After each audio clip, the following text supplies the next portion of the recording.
People power, our power.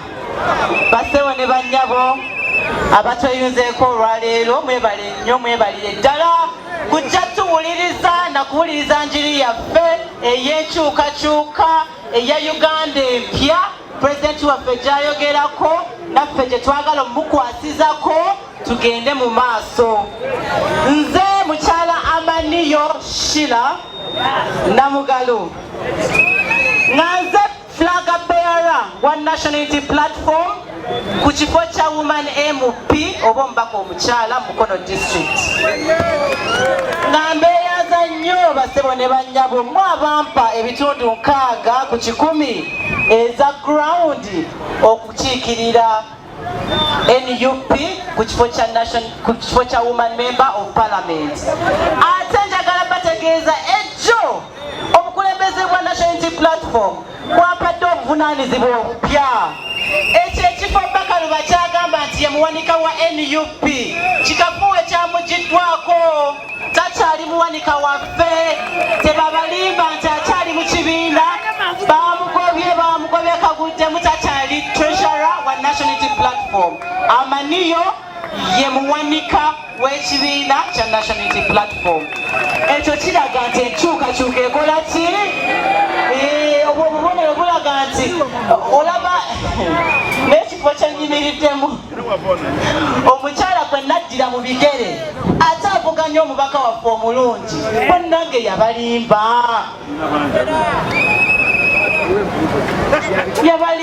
Ekifo ky'abakyala kyali tekivaayo, nga buli gw'obuuza agamba Namboze yeki ye mubaka omukyala. N'olwekyo pulezidenti n'agamba katusindikeyo ow'eddoboozi lye atategatega agenda okubeera obuvumu alwanirire eddembe ly'abantu. Kati nno bwe nzija ku kifo kino nagenda okulaba ebyafaayo byawandiika mu katabo ka memba ba palamenti nti yasomera Namagunga mu mwaka gwe gumu nange gye nasomera. Bwe nabiterako neŋŋamba ono nga simujjukira mu kibiina kyange, bannange yabalimba. Ebyo byawandiika si bye bimukwatako, simanyi gye yabijja.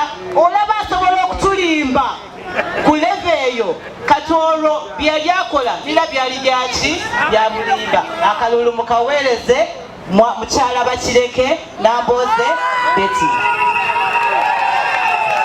Ekisembayo mbadde njagala kujjawo obwo obulimba bwe bazze boogera. Ekisembayo Pulezidenti Kyagulanyi olw'okuba tugenda mu nsi empya oba Uganda empya yeetaaga okukola n'abakulembeze ab'ekibiina. Temukimanyi bulungi nnyo palamenti kubeeramu wabeerawo sayidi mmeka? 2. Sayidi eri evuganya abantu ne sayidi etavuganya abantu. Awo Pulezidenti Kyagulanyi wayagalira ennamba zibeere nnyingi. Mukimanyi nti palamenti eno egenda okuggwa mulimu ababaka 5 mu meka? batando tebamala kukyusa mateeka amabi ate agatunyigiriza.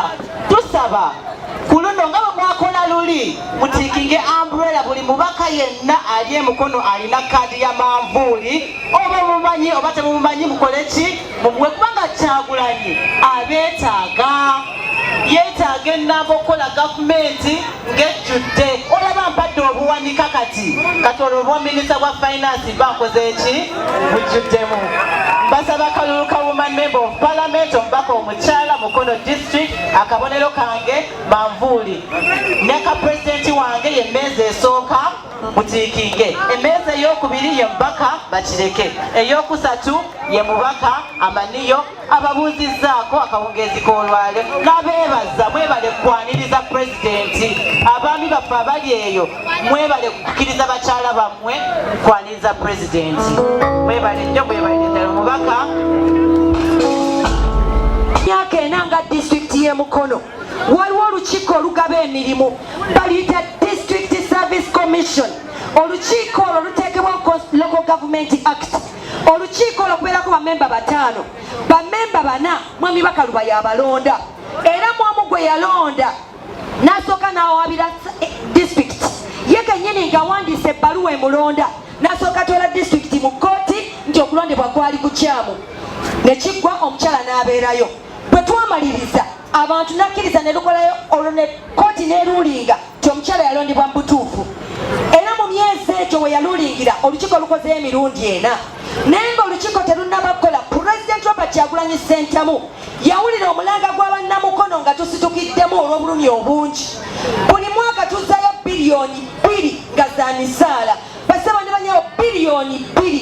Omusomesa wa gavumenti afuna emitwalo 45, abasawo abasayansi bakabongeza, waliwo ba inginiya ne bapulana, zonna ssente ezo ziri okwo ne badriva ne bakiriina, naye tubadde ziddangayo mu gavumenti. Lwa mwami ani?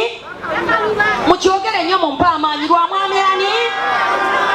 Pulezidenti Robert Kyagulanyi Ssentamu n'atuyita emagere ekavule, n'ampita nze sipiika, ne bayita mwami Bakaluba ne executive ye n'ababaka 4 okwali Honorable Betty Nambooze, mwami Mayuni, omukyala Nabukeera, ne tugenda emagere. Pulezidenti n'agamba mwami Kyagulanyi, nkuwulidde emirundi mingi ng'okola ebikontana n'ekibiina. Ensobi wasooka n'otugamba nti NUP gwali mulyango ogukutwala ewa Museveni. N'amubuuza, bwe wali tonnajjamu NUP wali togenda wa Museveni? N'asirika. N'amugamba ensobi ey'okubiri gye wakola, mu banuupu tuli abakansala 35. Mwami Bakaluba ku executive ye wa vice nga wa NRM. N'amugamba wandiwadde owa NUP kubanga naffe be twalonda baali bantu abalimu embavu. Basaba ne banyabo n'amuga genda omukyuse, nawe yadda teyamukyusa, era owa executive ye yawadde wa NRM. Robert Kyagulanyi Ssentamu amaliriza amugamba, nkulagidde nga pulezidenti wo, genda osseewo olukiiko olugaba emirimu bannamukono bafune emirimu. Mwami Bakaluba ng'atudde mu ntebe yagamba principal n'amugamba nti okukola n'omukyalo oyo kuteekawo olukiiko olugaba emirimu emukono ndekulira.